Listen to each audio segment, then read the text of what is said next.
Hello and welcome to this video. This is a video on pedaling in ragtime. I've been asked this question many times by students, both private students that I teach, as well as listeners on YouTube, perhaps in comments. And it is a very broad topic. It's very difficult to cover and everything in one video, but I'm going to try to do my best to just cover some important points here on pedaling and ragtime, and I'm going to try to keep it around 20 minutes. I actually have a timer here, right here, so I don't go too long. I don't go over my allotted time. But if you want to learn more from me, both ragtime and classical, please go over to the Well-Rounded Pianist and join. It's a great site. It's on its fourth year, and it's just going really strong. I spend a lot of time every week on video tutorials for the Well-Rounded Pianist that I don't upload on YouTube. So that's one of the reasons why I'm not that productive on YouTube, is because most of my time these days, over the past couple of years actually, has been spent making videos for my VIP members on the Well-Rounded Pianist. So anyway, let's get down to the topic here, pedal. The great pianist Arthur Rubinstein used to say the pedal is the soul of the piano. And I wholeheartedly agree with that. I liken the pedal to spices in food. I'm interested in cooking, and I use this analogy a lot with my students. They're probably sick of hearing it, but I say this all the time. Pedal is like spices. If you had some boiled chicken, something just boiled chicken with nothing on it, that's not very palatable. I don't think anyone would really want to eat that. I mean, it doesn't sound very appetizing. But if you took that boiled chicken and you spiced it up, used some really nice spices, perhaps a sauce of some kind, a cream sauce, a buttery sauce of some kind, with all sorts of spices, salt, and all sorts of other spices, you can concoct a delicious meal with what otherwise would be a boring boiled chicken. So this is always how I explain the pedal. If you learn music, or ragtime is my topic today, if you learn ragtime on the piano like Scott Joplin, and you do not use pedal, you are missing the entire point of the music. You're eating boiled chicken with nothing on it. Or, according to Rubinstein, there's no soul because you're not using the pedal. I can't think of one ragtime piece that does not use pedal in some form or another. Now, different ragtime pieces will use different degrees of pedal depending on the character of the music. I have found, generally speaking, that the faster the piece, the less you need pedal. So for something like Maple Leaf Rag,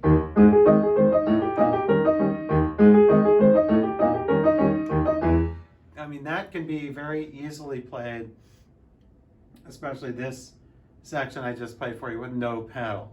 There's lots of notes, you don't want to muddy it up with pedal. But slower pieces, the slower the piece, the more you require pedal. Now, I have chosen just one piece to talk a little about in this video so I don't go over, and that is magnetic rag. So if you have magnetic rag, please take it out. Take out your score to magnetic rag. And I'm going to talk a little about the first and perhaps the second section here.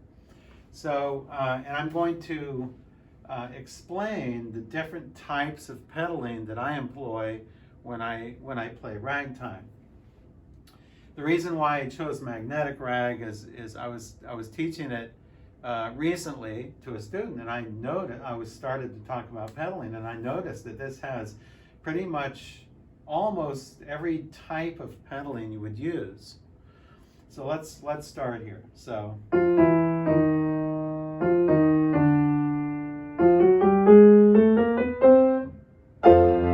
okay, let's just look at this introduction. Now we have a scale passage. That's a little part of a chromatic scale. Another sort of scale passage. So whenever you have scale passages, it's a good indication you probably do not want pedal. You wouldn't want pedal there, or you wouldn't want pedal there. You could, though, put pedal there. So right after you play that E flat, and sometimes I do that, pedal, that allows you to lift, and the sound is still ringing. Then you can use pedal on that D if you want to. So you can lift to get to the next chord or whatever you're going to play next. You don't have to use pedal, but that's optional there. I'd probably just play it with no pedal. And then, of course, no pedal on that chromatic run. Perfect place for pedal. Whenever you have chords, full chords, with an octave in the bass, I would suggest 90% of the time you do want to use pedal there. So listen. Okay, I'm going to first play these two measures with no pedal at all. Now I'm going to put a little pedal on that last chord. You hear how the pedal resonates? That's like putting spice on your boiled chicken. It's a big difference. Listen to the difference again. No pedal. A little pedal there. It allows the sound to linger in the air a little longer. Now, when you do use pedal on chords, you want to play the chord with the pedal should be down just about either before you play the chord or right when you play the chord. You lift your hand off the chord. When you lift your hand off the chord, you still hold the pedal down. Do not do this. See, otherwise there's no need to even use the pedal. If you're going to lift the pedal exactly when you lift your hands, it doesn't do any good. So you want the pedal down, lift your hands, then release the pedal. Release the pedal about half a second after you release your hands. And that applies very often, very frequently, that'll apply to final chords, like last chords in compositions. Like if you go to the very last part of Magnetic Rag.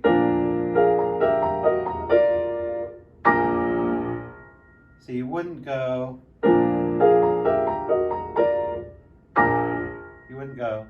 that, but you go. But use just a little pedal about half a second to help the sound resonate. Now let's go to the first theme here. I'm going to first play it. I'm going to first play the first phrase with no pedal.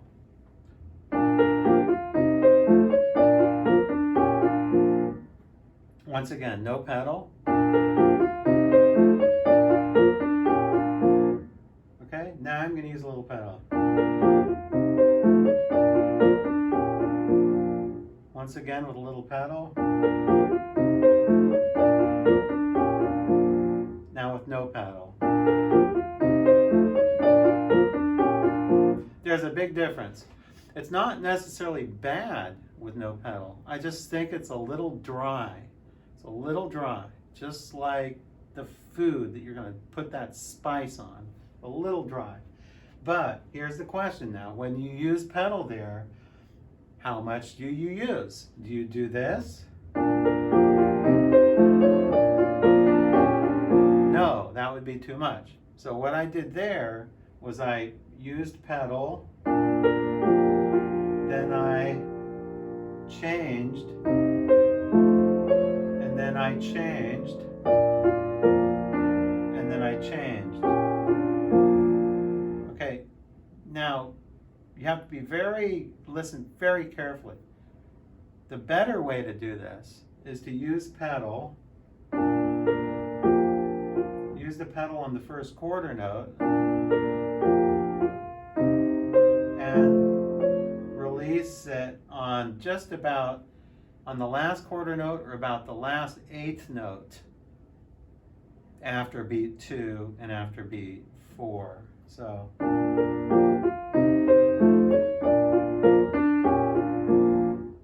that's better than this way. The second way sounds too muddy. That's what I call a full pedal. A full pedal all the way for each half note, and you change it. It's more like a half pedal, or you don't even need to go all the way down with the pedal necessarily, but only halfway, and you're only holding the pedal down for about a quarter note value. Down, up, down, up, down, up, down, up. Now let's go to the next two measures.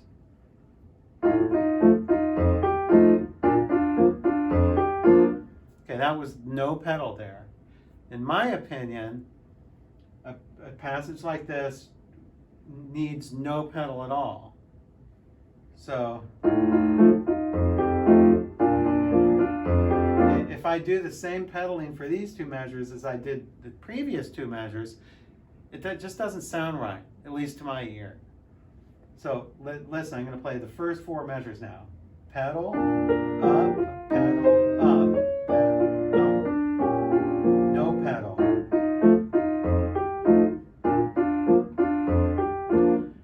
So that's a dry sound. So you go from a slightly wet sound with pedal for two measures, and then you have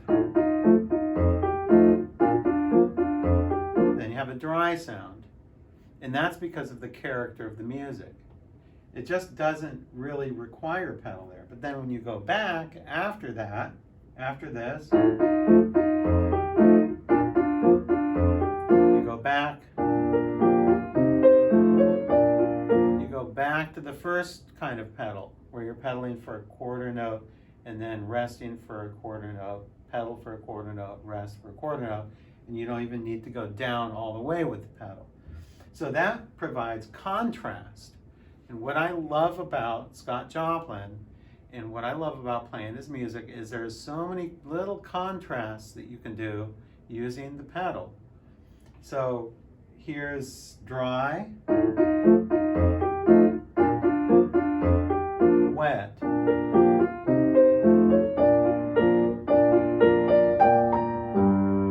Now when you get here, and this is a good place where I would pedal to the bass line.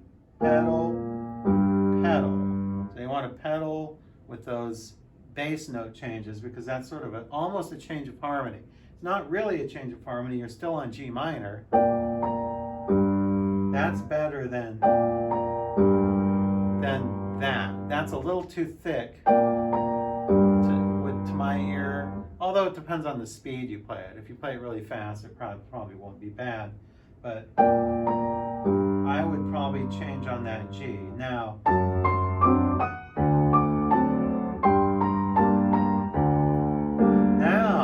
okay, these two measures that I just played have a different pedaling than these measures.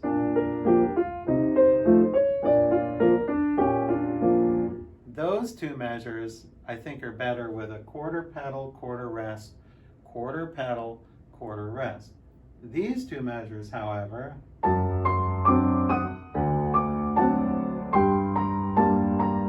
are better that longer way of pedaling where you change exactly every half note. So if I change the pedal the same way on the first two measures as I did on those two measures, the first two measures would sound like this.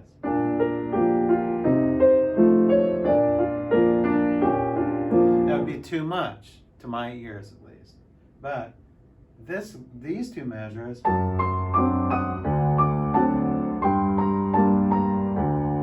those